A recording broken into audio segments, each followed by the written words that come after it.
Mitos y realidades bíblicas sobre el infierno y el cielo. Hay una serie de creencias muy arraigadas en las personas y aún en muchos creyentes, puesto que, por decirlo así, el cine, las propagandas, las tarjetas, también podemos agregar la tradición popular se va transmitiendo de generación en generación en las familias, han puesto como algo cierto eh, algunas cosas con relación al infierno y al cielo. Y se habla como un elemento natural, como si eso fuese establecido por el Señor. Sin embargo, eso no es así. Para ti, querido hermano de la congregación de esta iglesia en la cual estamos participando, a pesar de que por la ruta bíblica del Señor Jesucristo no es una iglesia, lo que me reservo el nombre de la iglesia. Sin embargo, vamos a usar las pantallas y el programa, el canal este canal, para poder también subirlo a la página de la congregación. Eh, Esto entonces tiene como nombre mitos y realidades bíblicas sobre el infierno y el cielo. Empezamos con el infierno. La gente dice, tengamos mucho cuidado. El infierno es gobernado por Satanás y Satanás no gobierna el infierno.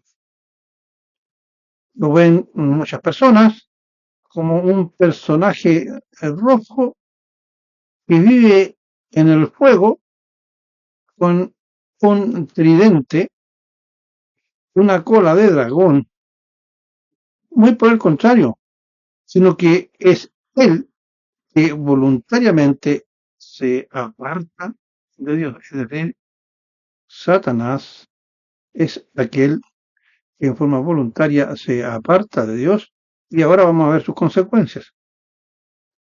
En Apocalipsis en 20:10 nos habla, y el diablo que los engañaba fue lanzado al lago de fuego y azufre, donde estaban la bestia y el falso profeta, y serán atormentados día y noche. Es decir, ellos sufren las consecuencias de su extravío y de su maldad, y allí están pagando por toda la eternidad el castigo, le dije, por su desobediencia y extravío.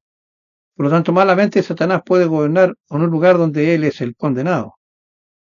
Después, otro concepto que también es muy común y las personas le hablan, especialmente a los niños o a aquellos que no han creído. Ten cuidado, guachito, ten cuidado, porque Dios te va a mandar directamente al infierno. Dios se va a enojar contigo y te va a mandar al infierno, así que ten cuidado. Bueno, eso está muy lejos de ser cierto, porque eso no es así como se está diciendo. Eh, Veremos entonces el significado real de esta situación. Bien,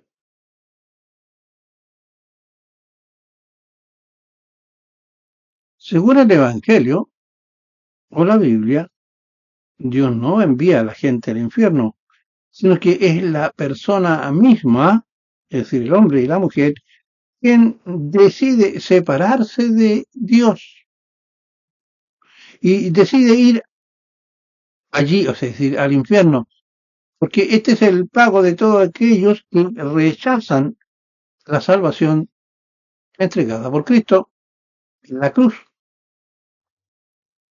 Y por lo tanto, caminar hacia el infierno es una circunstancia que solamente los seres humanos, por la dureza de su corazón, lo transitan. Que muy por el contrario, Dios el Padre no quiere que nadie perezca. Veamos 2 de Pedro 3, 9, 10. El Señor no retarda su promesa, según algunos la tienen por tardanza, sino que es paciente para con nosotros, no queriendo, escúchelo bien, no queriendo que ninguno perezca, sino que todos procedan al arrepentimiento. Es decir, no quiere que nadie vaya al infierno, porque allí pereceremos por toda la eternidad. Sigamos con el versículo 10. Pero el día del Señor, es decir, cuando venga el Señor a juzgar a los vivos y a los muertos, pero el día del Señor vendrá como un ladrón en la noche, en el cual los cielos pasarán con gran estruendo y los elementos ardientes serán deshechos y la tierra y las obras que en ella hay serán quemadas. Sigamos. En Apocalipsis 20:14 nos dice, la muerte y el Hades fueron arrojados al lago de fuego. El apóstol Juan escribe que la muerte y el infierno fueron arrojados al lago de fuego. Esto sugiere que el lago de fuego es el destino final que destruye al Hades y a la muerte misma. No se olviden ustedes que la muerte es aquella condición en la cual, en la cual nosotros incurrimos cuando llegamos a cierta edad y fallecemos. Pero también la muerte es la separación de Dios. Por lo tanto, el lago de fuego es el destino final que destruye a Hades y a la muerte misma. ¿Por qué? Porque los hombres y las mujeres, como ya lo hemos dicho, que son incrédulas, van a estar allí por toda la eternidad. Es decir, esta condición de muerte y de separación de Dios será por toda la eternidad, consumiéndose en el fuego que arde y de azufre, que es el infierno. Vamos a ver ahora algunos términos bíblicos para que usted tenga claridad con respecto a estos términos cuando usted los lea en el Evangelio o los escuche en su iglesia o algún hermano. Siena versus lago de fuego o infierno. Aunque a veces se confunden, no son expresiones, estamos hablando de expresiones, es decir, formas gramaticales. No son expresiones que apuntan exactamente a lo mismo. El esquena es un término, por decirlo así, del lenguaje que el Señor Jesús usó a partir de un lugar real. Cuando uno explica algo por medio de es una metáfora.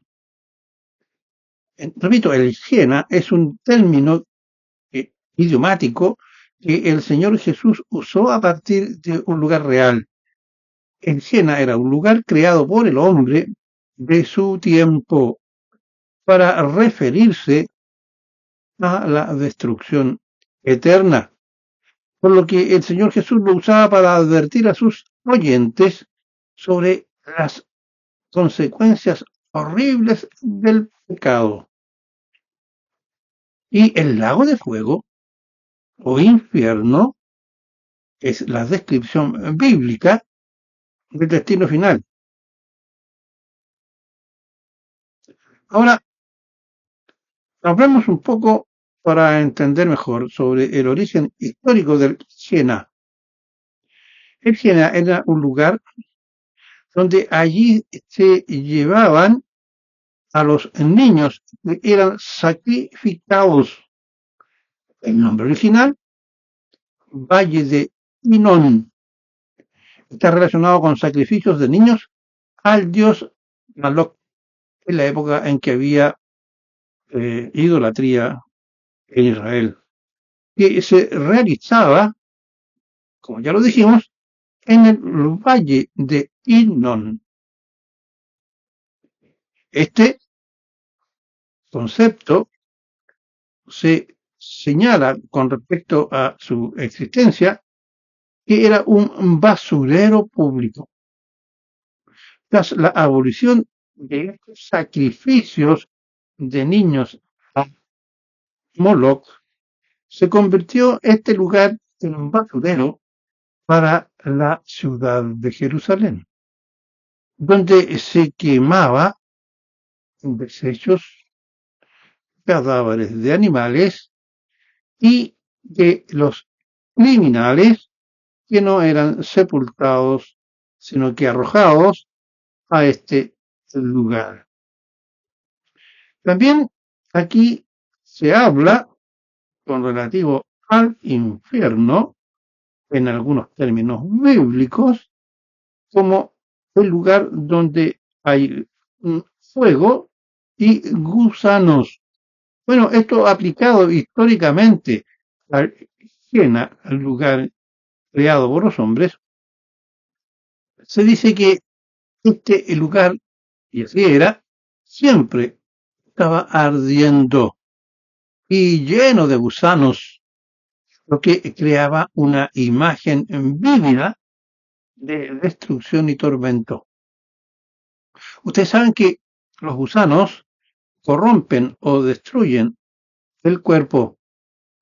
Todos nosotros cuando fallecemos, si después de unos 4 o 5 días pudiéramos abrir nuestros respectivos ataúdes, estaríamos dando cuenta de que allí, en donde están los restos mortales, existe una gran cantidad de gusanos. Otras interpretaciones extrabíblicas con relación al infierno. El infierno como un estado mental o sufrimiento. Algunas perspectivas, como la católica sustentada por el Vaticano, a partir del año 2018, sugieren que el infierno se experimenta en la vida terrenal a través del sufrimiento y la crueldad humana, no como un lugar de destino final, físico y eterno, donde van las almas que no aceptaron al Señor. Esto es una verdadera blasfemia y al mismo tiempo una herejía, porque los dignatarios eh, católicos o romanistas, si han leído el Evangelio, y cosas que sí lo hacen, ignoran el hecho de que cuando se habla del infierno, se está hablando de un lugar literal, es decir, que existe, o si fuera una metáfora, también se refiere a partir de un hecho a una realidad, un hecho ficticio, una realidad. El Evangelio habla del infierno como un lugar real. Los creyentes debemos creer que el infierno existe y allí irán las almas que no han recibido al Señor Jesucristo. Infierno como una metáfora, justo lo que estaba diciendo. Otras interpretaciones, particularmente en los judíos, ven estos el infierno como una primavera de la vida, perdón, el infierno como una metáfora poética de la muerte. Por ejemplo, humano sobre una metáfora. Las perlas del rocío es una metáfora. Las perlas es un hecho natural, es un hecho evidentemente, es un punto de gran belleza y las comparan con el rocío. Eso es una metáfora. Bueno, el Señor también usa una metáfora al referirse al infierno. Otra metáfora humana, la primavera de la vida. Nosotros sabemos que en nuestra vida no existen primaveras, pero la primavera se reconoce como un lugar donde hay un buen clima, hay flores, personas se supone que se enamoran, buscan la felicidad y por lo tanto se refiere a la primavera de la vida, cuando los hombres, en esta metáfora, cuando los hombres y las mujeres son jóvenes y justamente gozan de la vida buscando esta felicidad. O también el último ejemplo, para que les quede claro de una metáfora, cuando alguien dice refrenar las pasiones. Ustedes saben que las pasiones son aquellos deseos, aquellas intenciones que apuntan a acciones, las cuales están basadas en un deseo profundo y que no podemos evitar no llevarlas a cabo.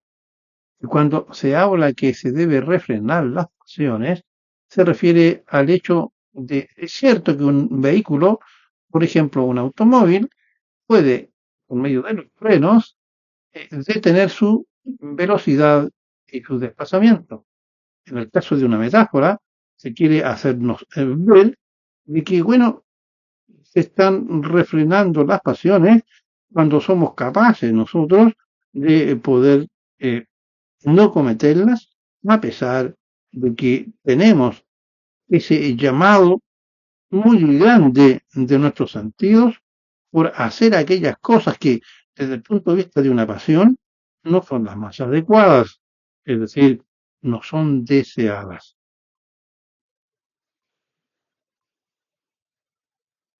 Bueno, sigamos. Perdón, se me perdió la página.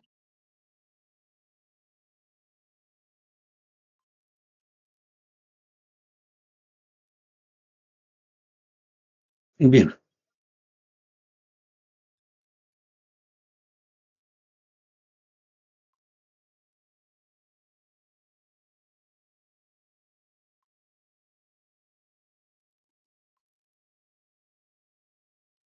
a veces ocurre que se cierra la página, entonces, como uno tiene apuntes, eh, se escapa y hay que esperar a que esta abra. Pareciera ser que aquí alguien está metiendo la manito, alguien que no quiere que usted pueda disfrutar de esta explicación bíblica. Bueno, aquí parece venir, gracias al Señor.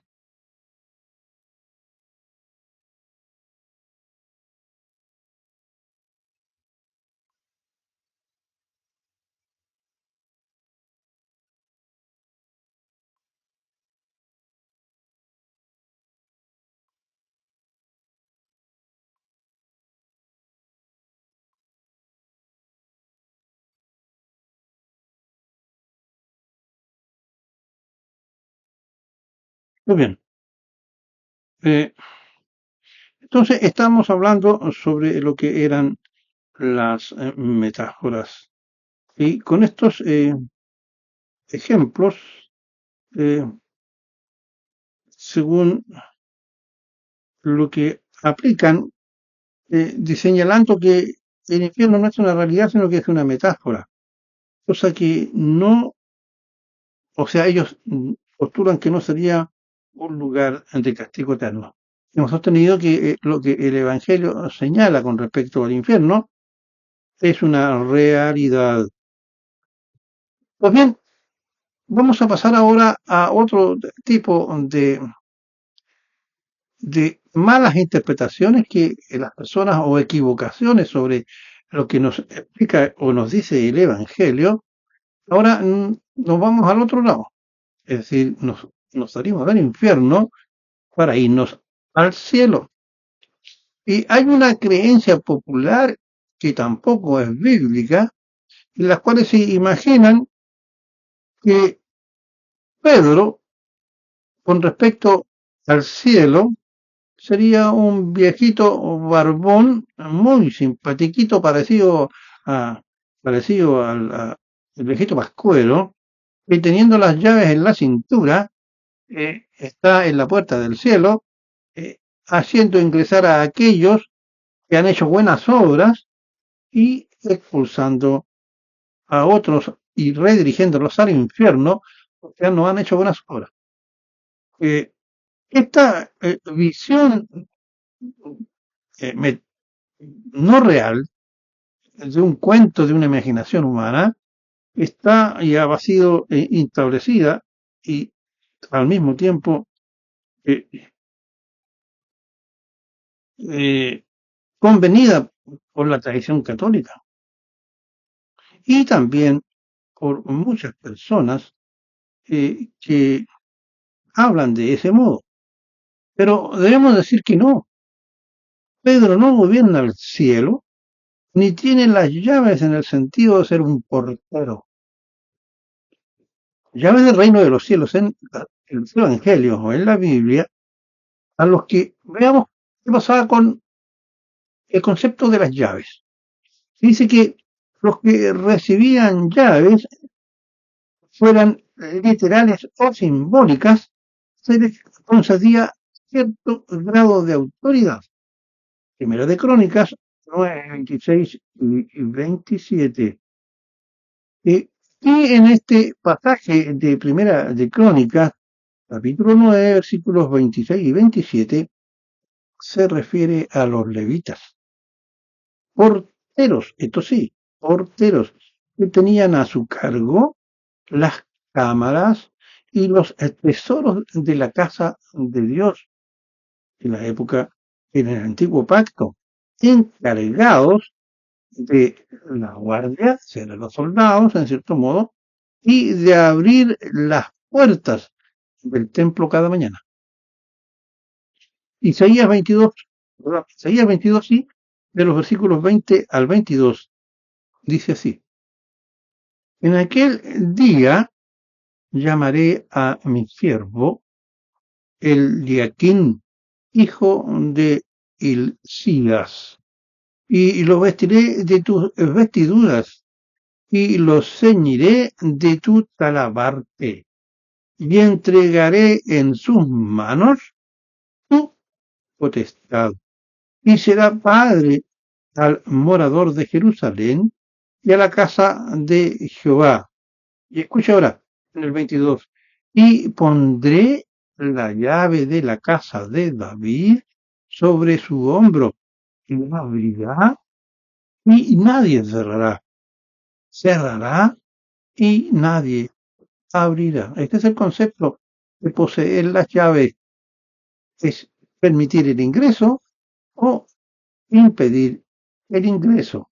Y esta persona que emplea la depositaria de las llaves tiene un poder entregado por el Señor y no puede ser forzado ni burlado por los hombres. Ahora, con respecto a Pedro, Dios le dio autoridad a Pedro para abrir las puertas del reino a tres grupos.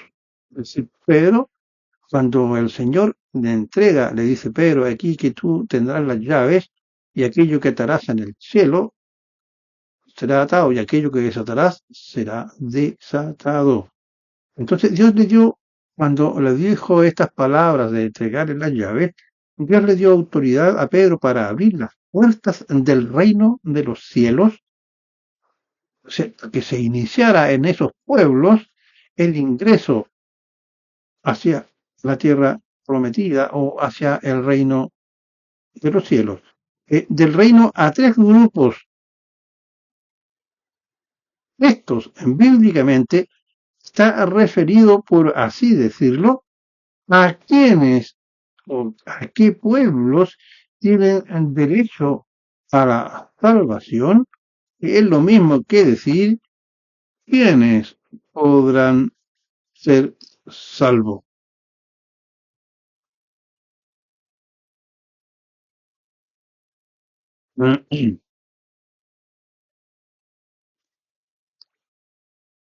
Las, las llaves, como ya dijimos, abren la puerta. Y quienes no poseen las llaves, o perdón, o quienes usan las llaves, otras no la usan para abrir la puerta, es decir, para aquellos que no se le entrega las llaves. Y aquí estamos hablando que Pedro va a usar las llaves para abrirle a 3 pueblos.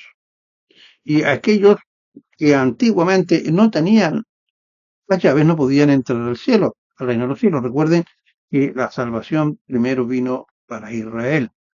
Ahora veamos. Así que el término llave representa autoridad y responsabilidad. Pedro usó las llaves que se le confiaron para darle a judíos poco después de la muerte de Cristo. Pedro animó a una multitud de judíos y conversos a aceptar al Señor Jesucristo. Le hace Hechos 2, 38 y 39. También lo empleó para entregar el Espíritu Santo y la entrada al reino de los cielos a samaritanos convertidos, como así también a gentiles. Esto está en Hechos 8, 14, 17. Pedro les dijo, estamos citando el Evangelio, Pedro les dijo, arrepentíos y bautícese en cada uno de vosotros en el nombre de Jesucristo para perdón de los pecados y recibiréis el don del Espíritu Santo. No olviden que los evangelios dicen que desde que creíste, fuiste sellado por el Espíritu Santo la promesa. Todos aquellos que creen son salvos, poseen el Espíritu Santo. Y aquí el apóstol Pablo le dice que van a recibir el don por medio del Espíritu Santo que mora en ellos, o que va a morar en ellos en los momentos en que ahora, bajo el tiempo de los apóstoles, hablando del tiempo de la gracia, el Espíritu Santo como consolador venía al mundo. Porque para vosotros es la promesa, y para vuestros hijos, y para todos los que están lejos, para cuando el Señor nuestro Dios nos llame. Esa es la salvación. Eso es aquello que cada uno de nosotros debe buscar por medio de escuchar la predicación de la palabra. Samaritanos, en Hechos 8, 14 y 17. Aquí la oportunidad de recibir el Espíritu de Dios y de entrar al reino celestial. Veamos, Hechos 8, 14. Y los apóstoles que estaban en Jerusalén, habiendo oído que Samaria había recibido la palabra de Dios, les enviaron a Pedro y a Juan, los cuales, venidos, oraron por ellos para que recibieseis o recibierais o recibiesen, y buscar la palabra precisa, recibiesen el Espíritu Santo. 16. Porque aún no había descendido sobre ninguno de ellos, mas solamente eran bautizados en el nombre del Señor Jesús. Entonces, estos enviados les impusieron las manos y recibieron el Espíritu Santo. Aquí Pedro está entonces haciendo uso de aquella metáfora que hablaba sobre el uso de las llaves, es decir, le está dando la entrada a estos hombres para que recibieran el Espíritu Santo y por lo tanto estaba utilizando las llaves. A los samaritanos más adelante Pedro fue enviado y volvió a usar una de las llaves del reino. Lo hizo cuando el apóstol Juan y él oraron para que los samaritanos recibieran el Espíritu Santo. Hechos 8, 14 y 17 que acabamos de leer. Esto les abrió paso para que entraran en el reino. Ahora, a los gentiles, es decir, a los no samaritanos y a los no judíos, es decir, a todos los hombres de los distintos pueblos, de las distintas razas. A los gentiles, 3 años y medio después de la muerte del Señor Jesús, Dios les reveló a Pedro que los gentiles, es decir, quienes no fueran judíos, también tendrían la oportunidad de entrar en el reino. Por consiguiente, Pedro usó otra vez las llaves por tercera vez al predicar a los gentiles. De esta manera, puertas para que recibieran el Espíritu Santo y se hicieran cristianos convertidos y tuvieran la perspectiva de formar parte del reino de los cielos. Veamos, Hechos 10, 44 y 45. Mientras aún hablaba Pedro palabras, el Espíritu Santo cayó sobre todos los que oían el discurso, como hablando los gentiles, y los fieles de la circuncisión que habían venido con Pedro se quedaron atónitos de que también sobre los gentiles se derramase el don del Espíritu Santo. ¿Se da cuenta? Por medio de estos tres actos, entonces, el apóstol Pedro usa simbólicamente las llaves o tiene la autoridad entregada por Cristo para que tres pueblos que simbolizan todas las naciones, hoy el pueblo judío, los samaritanos y los gentiles, es decir, los no judíos y los no samaritanos, tuvieron la oportunidad de recibir el Espíritu Santo de Dios, que es, como ya dijimos, la señal de la conversión y el nuevo nacimiento y de entrar en el reino celestial. Ese es el sentido que se le debe dar, que al apóstol Pablo es el portador de las llaves. En otras palabras, es el portador de las llaves del cielo, es decir, de la entrada al reino de Dios por medio de escuchar la predicación. El hombre se arrepiente, recibe el Espíritu Santo y al mismo tiempo es salvo. Hemos terminado esta breve exposición entregada a los hermanos de la Iglesia, que estábamos viendo algunos conceptos que son mal aplicados con respecto a lo que señala la ruta bíblica del Señor Jesucristo. Será hasta un próximo programa. Un saludo a los hermanos de la iglesia. Ustedes me están viendo, ustedes van a saber a qué me refiero. No doy el nombre porque la ruta bíblica del Señor Jesucristo es un programa que está dirigido a todas las denominaciones y no pertenece a una iglesia determinada. Pero quien habla, el maestro también de esta mi iglesia y por lo tanto me refiero a ustedes. Que el Señor les bendiga, que la paz del Padre y la de su Hijo Jesucristo sea con todos ustedes. Muchas gracias.